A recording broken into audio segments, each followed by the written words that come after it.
All right, thanks everyone.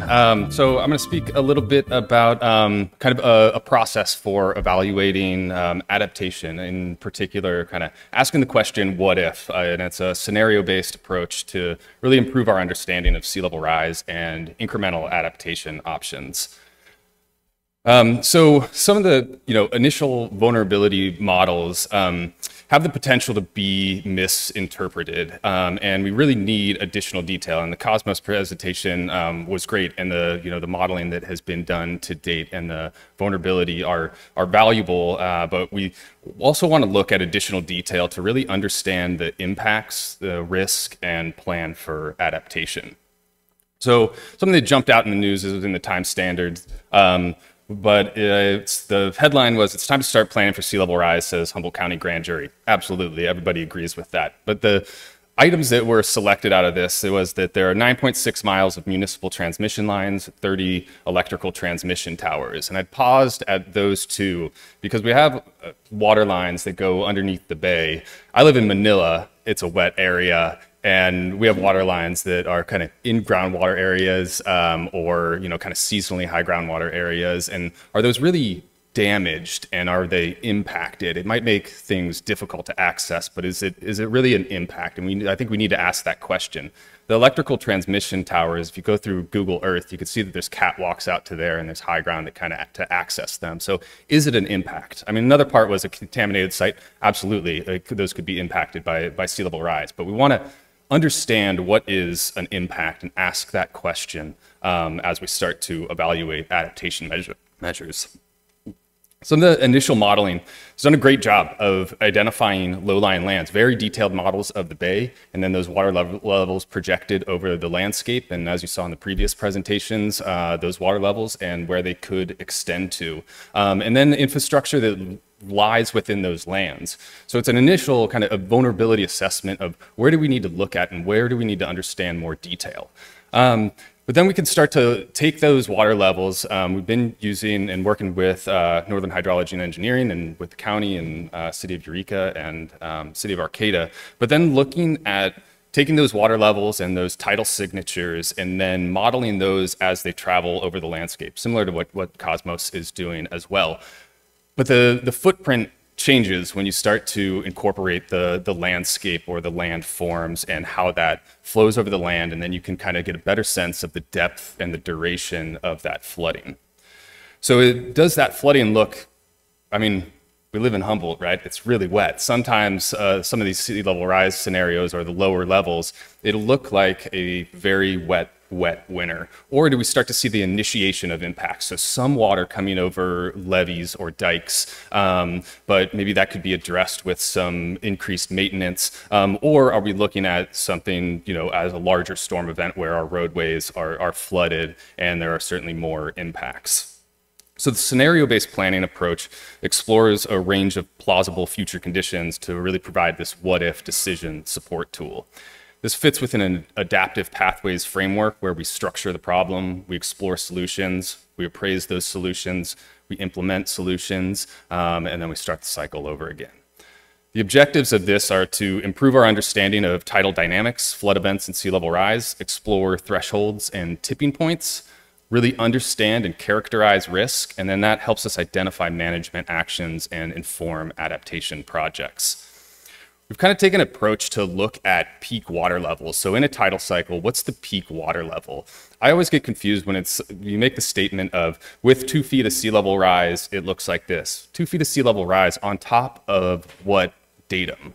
So if we kind of look at it in the inverse and say, at a peak water level of 10.5, what's the likelihood of that water level occurring? Now, this is just an example, but right now, that's a 1% annual chance storm event for water levels. So, think about playing bingo or something, and you've got the 100 balls, one of them's red. What's the chance that you pull one out if you do that once a year? With a half a foot of sea level rise, that 10.5 foot elevation starts to become a 10%, so 1 in 10 chance each year. With a foot, there's a 50% chance. Eventually, we get to the point where we start to see that water level several times in a year.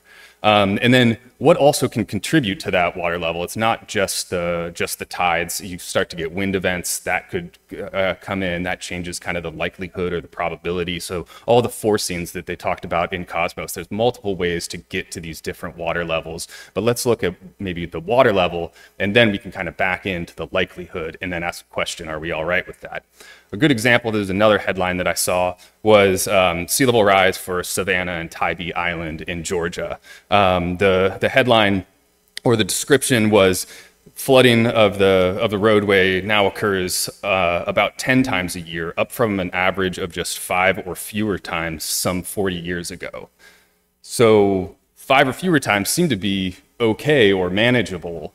And we need to ask a question like, what does that mean? You know, again, we live in a wet environment, so is like 4 times okay? Is 10 times a year okay? When do we really need to act and start to think about that? And when might that happen? So if we look at the sea level rise projections and when they happen over time, there's really a range. So, you know, as Lori pointed out, there's a more likely range or kind of planning range in that intermediate projection.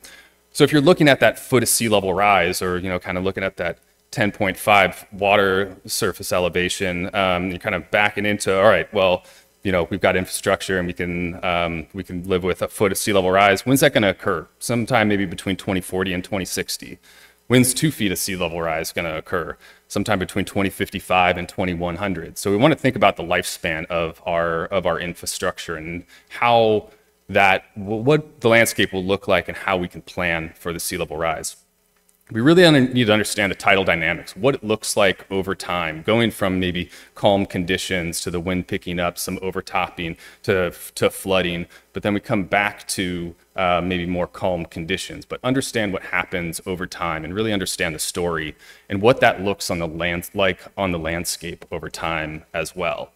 We can identify the flood pathways and the depth and duration. So really understanding where is the water coming from, where is it going to, and what happens, and what's the depth there. And that helps us explore the thresholds and tipping points. So we can see, this is an example along Highway 101, where 90% of the flooding with this water level comes from the bay and 10% comes from Phase Slough. Previously potentially thought that, you know, it's coming from everywhere, but the 10% of the flooding, that might be manageable. So where can we kind of focus our resources? We can also look at what does that look like on the landscape as far as how does it affect the landscape. A certain amount of overtopping, as you saw in one of those photos, was okay. You could, or I don't know if I'd say okay, it's increased maintenance, but you can kind of deal with it. And then at what point does it really become a threat to damage to that levee? Maybe it's more than 1 foot for more than 2 hours, but that's very dependent on the water levels and how much is coming over. Or we're gonna ask the question, you know, kind of with Tybee Island, what happens when it flows over a roadway? 3 inches of flooding, you know, you can still probably travel through there. A foot of flooding, you're looking at potentially, you know, closure of that roadway. Is it damaging the road? Potentially not, but it is closure, so it's a disruption. So we look at these water levels and we can march through time to better understand what that looks like on the landscape as we get increased water levels to a point to where we're starting to really see where those thresholds emerge. And we can look at examples. So I think a lot of people are familiar with the New Year's 2005 storm.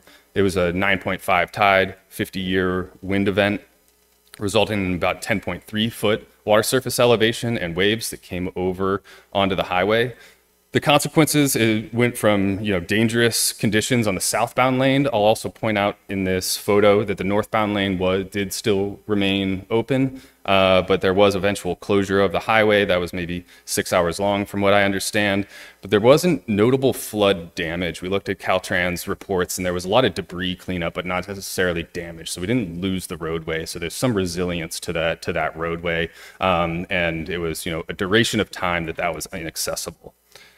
We can look at infrastructure such as pump stations, and the depth really matters here. Like, does that depth create difficulty accessing like a sewer or a water pump station, or is it affecting your electrical equipment and shutting down that pump station? That could be resultant of a foot of depth. It might be 6 inches of depth. It might be several feet of depth before that actually happens. And then we can characterize those and all of our infrastructure, whether it be transportation or utilities, or you could also characterize this in more of a natural environment of what that means, but really understand that impact to the resource.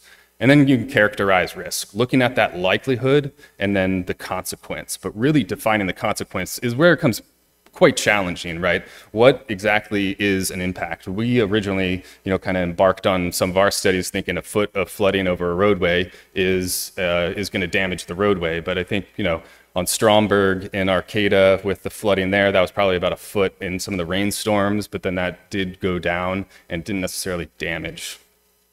And then we can characterize risk spatially, so we can really better understand where to focus our resources. And an example here, and Hank with the county will go into a lot more detail on this for Humboldt Bay Trail South, but as we better understood the flooding and the pathways, we could take advantage of an opportunity with Humboldt Bay Trail South, seeing that there was some improvements to the kind of rail prism and building of the trail. But if you increase the elevation of that rail prism kind of within the footprint you're already planning for, you could have some significant improvements to flood reduction and flood protection.